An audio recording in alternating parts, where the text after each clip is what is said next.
ओम शांति। आज के वरदान, बाप दादा के वरदान अपने प्यारे बच्चों की प्रत, डेट 18 दिसंबर 2025। वरदान है, सदा मोल्ड होने की विशेषता से संपर्क और सेवा में सफल होने वाले सफलता मूर्त भव। सदा मोल्ड होने की विशेषता से संपर्क और सेवा में सफल होने वाले सफलता मूर्त भव। एक होता है लौकिक रूप में किसी का संपर्क में हमको आना पड़ता है, हमारा पाठ रहता है, हिसाब किताब रहता है, तो उनके कनेक्शन में आना पड़ता है। दूसरा है ईश्वरीय कार्य, ईश्वरीय सेवा के लिए आना पड़ता है। इसलिए बाबा कहता है बच्चे दिन में 8 घंटा ईश्वरीय सेवा करो, बाकी का 8 घंटा लौकिक का भी रहता है, भाई लोगों का बाहर का काम रहता है, माताओं का घर का काम रहता है। इसका मतलब ये नहीं है कि उस समय में भी बाबा को याद मत करो, ऐसा नहीं है। लेकिन सदा याद करो, लेकिन अटेंशन मिनिमम 8 घंटा ईश्वरी सेवा में रहो। लेकिन जब हम संपर्क में आते हैं और सेवा में आते हैं ना, तो बहुत सारे लोगों के साथ, पंच तत्वों के साथ मिलनसार नहीं बनता है। कभी कभी कहते हैं संपर्क में आते हैं, मेरा पति ठीक नहीं है, बच्चे ठीक नहीं है, ऑफिस में ऑफिसर ठीक नहीं है। सेवा में आते ही कहते निमित्त टीचर सर ठीक नहीं है, जो आए हमारे सामने जो ध्यान सुनने के लिए वो ठीक नहीं है, ईश्वरीय परिवार वाले ठीक नहीं। और साधन हमको ठीक से नहीं मिला, बहुत ठंडी था ना, बहुत बरसात था ना, तो पंच तत्वों के कारण वहां गए थे, मुझे रिस्पेक्ट ही नहीं मिला, मुझे सोने के लिए कॉट नहीं दिया। इसे अलग अलग कारण से जो कर्म में जो सफलता मिलना चाहिए वो नहीं मिलता है। इसका कारण समय के अनुसार हम खुद मोल्ड नहीं बनते। कभी कभी लौकिक में जाते हैं, अलौकिक का स्मृति में रहते हैं। अभी समझ लो किसी का शादी है, शादी पर आपको बुलाया है, अब व्हाइट कपड़े पहनकर जाएंगे तो कैसा लगेगा, है ना। उस समय लोगों की तरफ तैसे ही हमको कलर कपड़े ही पहनना है ना, यस रेशम का साड़ी ही पहनना है। ऐसा नहीं कि सिंपल कपड़ा पहनकर जा सकते हो, ठीक है। पापा के घर में बट्टी है, आप कलयुग का लक्ष्मी बनकर आएंगे तो क्या होगा। हाँ, बहुत अच्छा सजा कर आएंगे तो भी ठीक नहीं लगेगा ना, लोग आपसे देखने लगेंगे ना। वो तो तन के लिए हुआ। इसे किसी के साथ बातचीत करने में, सोच में, चिंतन में, संकल्प में समय के अनुसार, वातावरण के अनुसार हमको क्या करना है, मोल्ड करना पड़ता है। तो लेकिन मोल्ड कब होगा, जब कोई चीज, अभी देखो एक आयरन है, लोहा है, आपको जैसे चाहिए इसे मोल्ड करना है, उसको पहले आग में डालना पड़ता है और उसको पानी जैसे बनाना पड़ता है, लिक्विड। उसके बाद आप जैसे चाहो उसमें मोल्ड में डाल सकते हो। लेकिन जब वो आयरन स्ट्रांग रहेगा ना, अपनी स्थिति को स्ट्रांग रखेगा, वो अपनी स्थिति को चेंज नहीं कर सकता।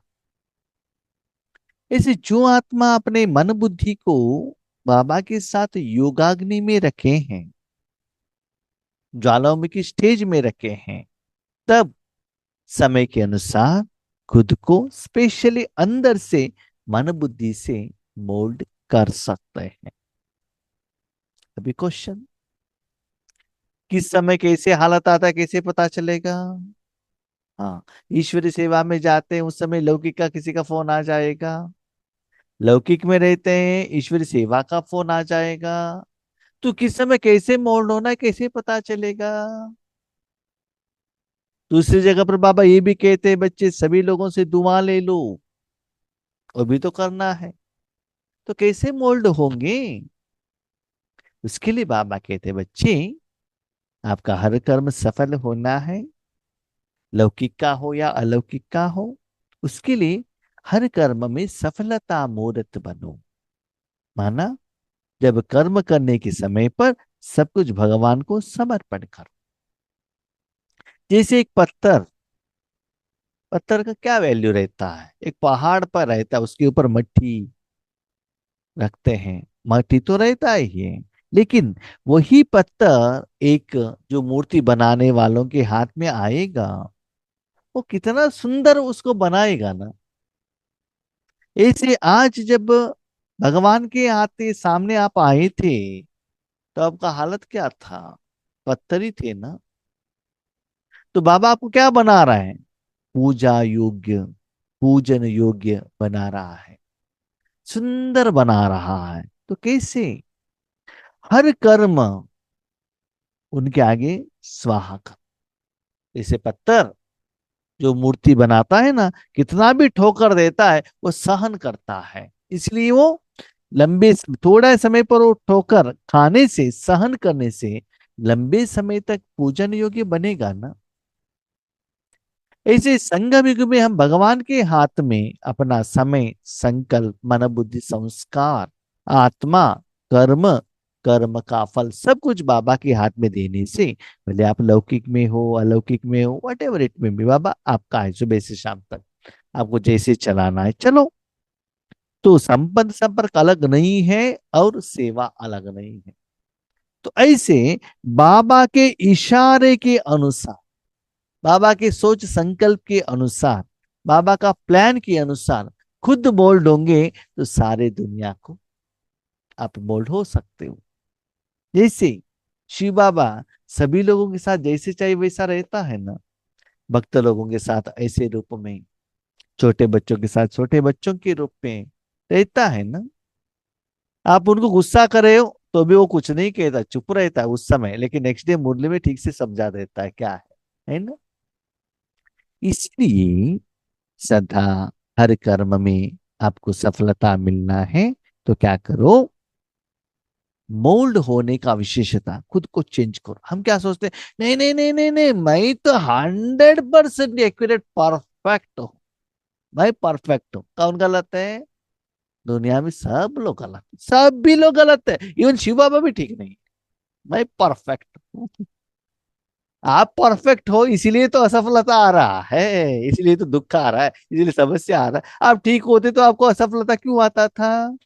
क्यों रोते थे? क्यों चिल्लाते थे?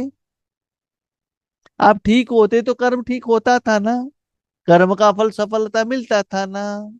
इसीलिए बाबा के इशारे के अनुसार मोल्ड हो जाओ। कोई मनुष्यात्मा ने कहा, कोई बुक ने कहा, ऐसा नहीं, उसके आधार पर मोल्ड नहीं।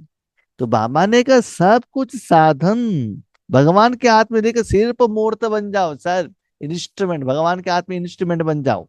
ऐसा नहीं कि हाँ ईश्वरी सेवा है तो बाबा को समर्पण करेंगे, लौकिक को मैं समर्पण क्यों करूं? नहीं, लौकिक मेरा नहीं है, वो भी बाबा को दे दो। बाबा को दे दो इसका मतलब ये नहीं है बॉन्ड पेपर लेकर आके सब कुछ बाबा को दे दो, ऐसा नहीं है, मन से बाबा सब कुछ आप करो। तो ऐसे संपूर्ण समर्पण जो बच्चे बनते हैं और अपनी जिंदगी भगवान के आगे समर्पण करते हैं, और जब बाबा उनको यूज करता है, तब आपका काम है सिर्फ सफलता का अनुभव करना। जैसे छोटे बच्चे, माँ जो भी लेकर आते खाना, जो पहनाते पहनना, बस, और कुछ सोचने का जरूरत नहीं रहता है। ऐसे आपको क्या करना है? सदा मोल्ड हो जाओ। बाबा ने जहां रखा है, ऐसे रखा है, आई एम रेडी, लेकिन सदा बाबा की तरफ मेरा मन बुद्धि होना चाहिए। वो सफलता का अनुभव, खुशी, आनंद सदा होते ही रहना चाहिए। लेकिन आपने क्या, आपसे के द्वारा क्या हुआ आपको कुछ पता नहीं चलता है ना। मूर्ति को कुछ भी पता नहीं चलता कि भगवान ने क्या दिया। भक्त आकर रोते रहते, मांगते रहते, फूल चढ़ाते, किरीट को चढ़ाते, सब कुछ करता है, लेकिन मूर्ति का कोई एक्शन ही नहीं है, ना रिएक्शन है। सिर्फ वो अपने को भगवान की तरफ समर्पण किया गया है। ऐसे सफलता मूर्त बनो। इसका मतलब मैंने किया मैं और मेरा नहीं रहना चाहिए। करन करावनहार करा रहा है, जिंदगी मैंने उनके हाथ में दे दी है। जो भी कर्म करने का जिम्मेदारी बाबा का है, मेरा काम है सिर्फ सफलता का अनुभव करना। बाबा कहता है ना, संगम युग में ही आपको सफलता मिलती है। क्यों? इस संगम युग में आप तन मन समय संकल्प भगवान के हाथ में देते हो। वो साधन भगवान यूज करता है तभी तो वो सफल होता है। आप यूज करेंगे तो वो सफल नहीं होता है, क्योंकि 5,000 साल आपने देखा है ना, आपने अपने तन मन को यूज किया, रिजल्ट क्या हुआ? नीचे उतरते गए। इसलिए श्वास समय संकल्प सब भगवान के आगे समर्पण करो, और कर्म के समय पर मूर्ति बनो, और जो कर्मों का फल मिलता है उसको मस्त से अंदर से निराकार रूप में खुशी से अनुभव करते रहना। इसलिए अपने मन बुद्धि को समय के अनुसार मोल्ड करना चाहिए। जिन बच्चों में स्वयं को मोल्ड करने की विशेषता है, वह सहज ही गोल्डन एज की स्टेज तक पहुंच सकते हैं। खुद को मोल्ड करना। अब ज्यादातर हम क्या सोचते हैं, हम ठीक हैं आगे वाले चेंज हो जाए। नहीं, गलती मेरा रहता है। मेरा शरीर है, मुझे क्या चाहिए नहीं चाहिए मैं जानता हूं ना।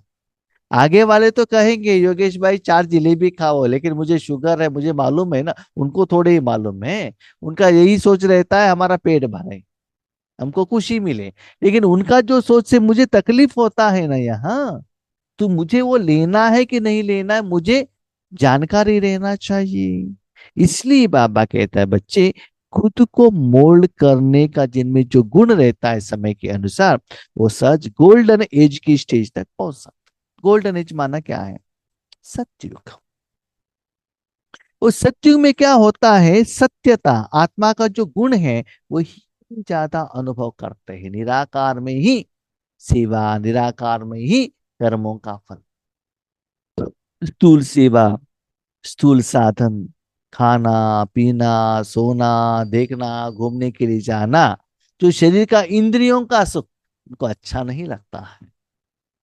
सदा देना, वो भी निराकार आत्मा के लिए देना, वही उनको अच्छा लगने लगता है। तो वो आत्माएं गोल्डन स्टेज तक जा सकते हैं।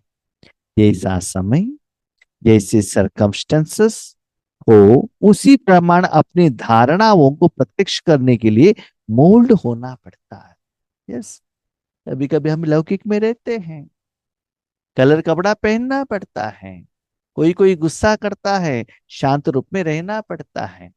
कभी कभी ध्यान देने के लिए जाते हैं, आगे वाले हमारे से भी ज्यादा बात करते हैं, ध्यान सुनाते, चुपचाप रहना पड़ता है। तो समय के अनुसार खुद मोल्ड करना पड़ता है। कभी कभी हम भी देखते हैं, बुलाते हैं भाई जी बट्टी कराने के लिए आइएगा, क्लास कराने के लिए आइएगा। वहां जाते ही कहते भाई जी अर्जेंसी है, ड्राइविंग करेंगे क्या? हाँ। भोजन परोस लेंगे क्या? हाँ।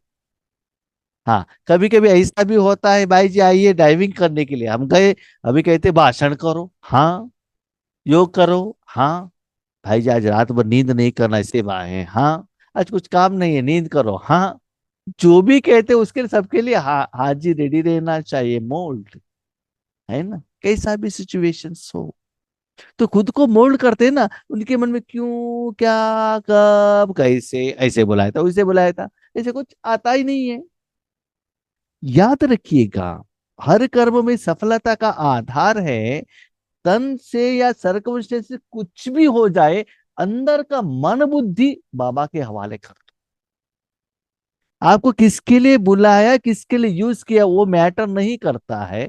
वो कर्म करने के समय पर आपने मन बुद्धि को कितना भगवान को समर्पण किया, उसके कारण आप अंदर से कितना खुश हो।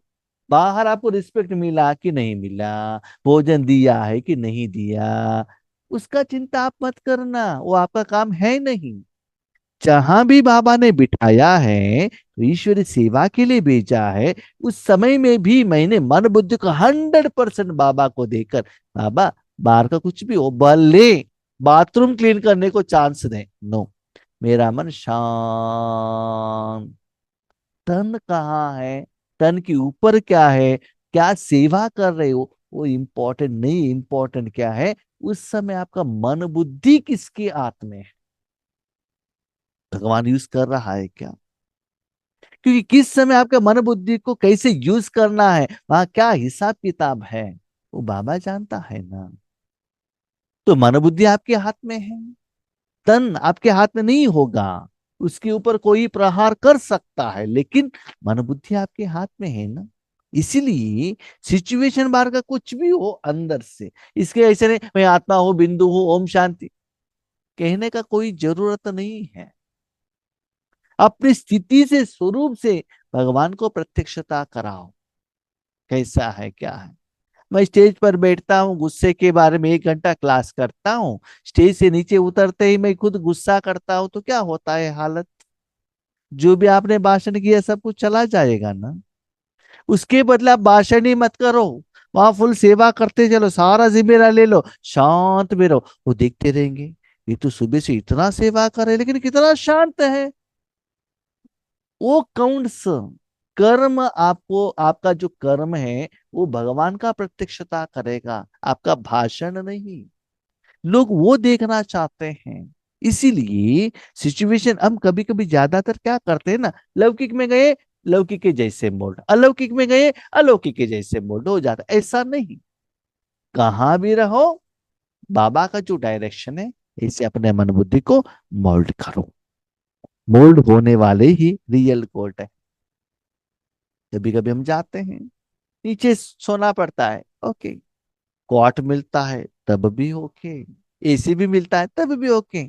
मैटर वो नहीं, मैं सदा यही चेक करता हूँ, जहां भी बाबा मुझे भेजता है सेवा के लिए, मेरा मन खुश है क्या, वहां के आत्माएं खुश है क्या, जिसके लिए बाबा ने भेजा था वहां वातावरण रेडी हुआ है क्या, सिर्फ मैं वो देखता हूँ, बाकी कुछ नहीं देखता हूँ। और वहां का निमित्त आत्माओं को मैं कहता हूँ, भोजन स्पेशल मत बनाइएगा, सिंपल भोजन बनाएगा, आप सभी आकर पहले ज्ञान योग उसका अनुभव कीजिएगा, है ना। इसीलिए समय के अनुसार खुद मोल्ड करना पड़ता है। यस, कभी कभी कहने के बाद भी वो वैरायटी भोजन बनाते हैं, ओके नो प्रॉब्लम, खा लेते, एक बार कहना हमारा ड्यूटी है, उसके बाद उन्होंने उनके मर्जी के अनुसार किया तो ओके नो प्रॉब्लम। उसके लिए हमको मोल्ड बनना पड़ता है। जैसे साकार बाप की विशेषता देखी, जैसा समय, जैसा व्यक्ति, वैसा रूप, ऐसे फॉलो फादर करो। आपने देखा होगा, मम्मा के साथ बैडमिंटन खेलते थे बाबा, हम्म, वेजिटेबल काटने के लिए जाते थे, कोई एक व्यक्ति को साक्षात्कार कराने के लिए पौधे में पानी डालने के लिए भी गए। एक बार हम विशाखापट्टनम गए थे, वहां का जोनल हेड थे हमारे साथ में, कार पर एक जगह से दूसरी जगह पर जा रहे थे। तब उन्होंने कहा हमने बाबा को देखा है। मुझे बहुत खुशी हुई कि बाबा को देखने वाली आत्मा मिल गई। तो मेरे मन में लाखों क्वेश्चन आने लगे। मैंने पूछा बाबा कैसे थे, उन्होंने कहा उस समय हम तो छोटे बच्चे थे, 5-6 साल का, 7-8 साल का बच्चे थे, है ना। तो हमारे माता पिता हमको लेकर जाते थे, तो हम दिलवाड़ा टेम्पल, मेरे माता पिता दिलवाड़ा टेम्पल कहाँ देखने के लिए जाते थे, तो बाबा के पास हम रहते थे। बाबा हमारे साथ फुटबॉल खेलता था, वॉलीबॉल खेलता था। देखो बाबा की तरह जिम्मेदारी, बिल्डिंग का कंस्ट्रक्शन चल रहा है, बच्चों को लेटर लिखना है, हाँ, मुरली लिखना है, सब कुछ देखना है। फिर भी छोटे बच्चों के साथ छोटे बच्चों के रूप में बाबा बॉल खेलते थे, है ना। बड़े लोगों के साथ बड़े लोगों के रूप में, छोटे बच्चों के साथ छोटे बच्चों के रूप में। एक बार बाबा वेजिटेबल काट रहे थे, बाहर कोई आ गए, तो बाबा तुरंत वैसे ही जाने लगे। बच्चों ने कहा बाबा आप ऐसे नहीं जा सकते हो। क्यों? नहीं नहीं, हम आपको सजाते हैं। तो उनको पेटा लगाया, वीआईपी बाबा बनाए, उसके बाद भेज दिया। तो उस समय बाबा ने बच्चों का बात सुनी। लेकिन जब गद्दी पर बैठते थे, इतना स्ट्रांग अधिकार से बात करते थे, तब बच्चों को बाबा का बात सुनना पड़ता था, है ना। तो बच्चों के साथ बच्चों का बाबा बनता था, बड़ों के साथ बड़ों का बाबा, जब टीचर है टीचर का पोस्ट, स्टूडेंट है स्टूडेंट का पोस्ट, तो समय के अनुसार बनता था। एक बार एक माता ने बहुत प्यार से पपीता लेकर आ गई, बाबा को कहा बाबा पहले बार हमारे घर में ये बना है, आपको खाना है। बाबा ने कहा ठीक है। वो काट काट कर देती गई, बाबा खाते गए। बाबा को शुगर का बीमारी था। तो वो माता सोच रही थी एक पीस तो मुझे मिलेगी। 50% खाली हो गया, 75% खाली हो गया, 90%, एक पीस तो मुझे मिलेगी। बाबा ऐसा कहा रहा था कि बहुत स्वीट है। तो लास्ट में उस माता को सहन करने को नहीं, बाबा ये पीस तो मेरे लिए। नहीं नहीं नहीं बच्चे, मुझे तो बहुत भूख लगी है। नहीं नहीं बाबा, लास्ट एक पीस में खा लेती। मैं कहा ठीक है खा लो। तो मुख में रखा, तो वो तो इतना कड़वा था, मुख में डालते ही उस माता ने लेकर फेंक दिया। और बाबा को कहा, बाबा इतना कड़वा पपीता आपने इतना प्यार से खाया। हाँ बच्चे, पपीता कैसा था वो इम्पोर्टेंट नहीं है, आपने किस भाव से दिया था वो इम्पोर्टेंट है। और मैंने ये भी सोचा था वो कड़वा है, वो आपको एहसास न हो, है ना। याद रखिएगा, लोग आपको डांटते हैं, गुस्सा करते हैं, भाव खींचते हैं, चिंता मत करना। क्योंकि बाबा ने सेवा की है तो बाबा को आगे रखो ना। जिम्मेदार तो बाबा है, आप क्यों देखते हो। सेवा बाबा से करवा के आप आगे बढ़ते हो ना, उसका असर आपके ऊपर पड़ जाता है ना। सब कुछ बाबा का आगे समर्पण कर देना। आप मस्त कलंदर होकर आराम से रहना। तो दुनिया का कोई भी कर्मों का फल आपके ऊपर कुछ भी नहीं कर सकता है। इसलिए सदा निश्चिंत चक्रवर्ती बनकर रहना। इसलिए कर्म के पहले भी बाबा, मुख से बाबा नहीं, सदा बाबा से समर्पण होकर रहना। तो जैसा समय, जैसा व्यक्ति वैसा रूप, इसे फॉलो फादर करो, तो सेवा और संपर्क सब में सहज ही सफलता मूर्त बन जाएंगी। हाँ, कभी कभी किसी लोगों का थोड़ा कंप्लेंट रहता है। क्या कंप्लेंट रहता है, बाबा जब हम ईश्वरी सेवा में आते हैं ना बाबा के घर में, तब हमारा स्थिति अच्छा रहता है। लेकिन जब हम लौकिक में रहते हैं, घर गृहस्थ में रहते हैं, वहां जॉब में जाते तब हमारा स्थिति डगमग हो जाता है। इसलिए बाबा कहते हो डिफ्रेंसिएशन मत करना, सदा सब कुछ बाबा को समर्पण कर देना। ये विधि को अपनाना और आप मूर्त बन जाना, और सदा खुद को ईश्वरीय कार्य के लिए मोल्ड करना। विधि से, समय के अनुसार क्या करो, युक्ति से भी क्या करना है, बाबा के साथ में रहना। तब माया आपको कुछ भी नहीं कर सकती है। तो सदा आपको सफलता मिलता रहेगी। इसका मतलब ईश्वरीय सेवा हम क्या करते हैं, बाबा कर रहा है, बाबा कर रहा है, बाबा का घर है, लेकिन घर में आते मेरा घर है, मेरा पति का घर है, इतना बर्तन है। माता क्या कंप्लेन करते हैं, घर में कम कम कम बर्तन है तो सुस्ती का एहसास होता है। लेकिन सेंटर में ज्यादा बर्तन है तो भी खुशी होता है। क्यों, वहां बाबा बाबा कहते हो ना, यहाँ पति पति बच्चे कहते हो ना। चेंज करो, है ना। अंदर से सदा एक ही जैसे रहना, बाहर से कैसा भी सरकमस्टेंसेस हो। आज का स्लोगन, जहां सर्व शक्तियां हैं वहां निर्विघ्न सफलता साथ है। सर्व शक्तियां कब होगी, मालूम है आपको, जब आप विश्व कल्याण के लिए निमित्त बनते हैं ना, तब बाबा आपके द्वारा सारे शक्तियां सारे विश्व को देखता है। सिर्फ एक पर्पस के लिए, एक काम के लिए, एक आत्मा के लिए आप देते हो, सिर्फ एक ही शक्ति यूज होता है ना। तो सारा शक्ति सारे विश्व को आप देने के लिए निमित्त बनते हो, तो आपके पास सारे शक्तियां का स्टॉक जमा होने लगता है। तो जिस में जो शक्ति चाहिए वो आपको मिलने लगता है, बाबा देने लगता है, तब निर्विघ्न बन जाते हो। तो सफलता आपके साथ में रहेगा। किसी किसी को हमने देखा है ईश्वरी जिंदगी में, ज्ञान बहुत अच्छा सुनाते हैं, योग नहीं। योग बहुत अच्छा करते हैं, धारणा नहीं। धारणा बहुत अच्छा करते हैं, सेवा में सफलता नहीं। तो चारों सब्जेक्ट में बैलेंस नहीं रहते। ईश्वर सेवा में सभी से दुआ ले लेते हैं, लौकिक में इतना शाफ ले लेते हैं। लौकिक से बहुत अच्छा, अलौकिक से शाप ले लेते हैं। आत्मा के रूप में बहुत अच्छा पुरुषार्थ करते हैं, शरीर में बीमारी आ जाता है। कोई कोई यज्ञ में रहते हैं, सारा दिन नींद करते रहते हैं। कोई कोई कहते नींद ही नहीं करते हैं, काम करते ही रहते। ऐसा नहीं होना चाहिए। बैलेंस, हर चीज में बैलेंस, है ना। तभी आप सफलता मूर्त बन सकते हो। ओके। ओम शांति।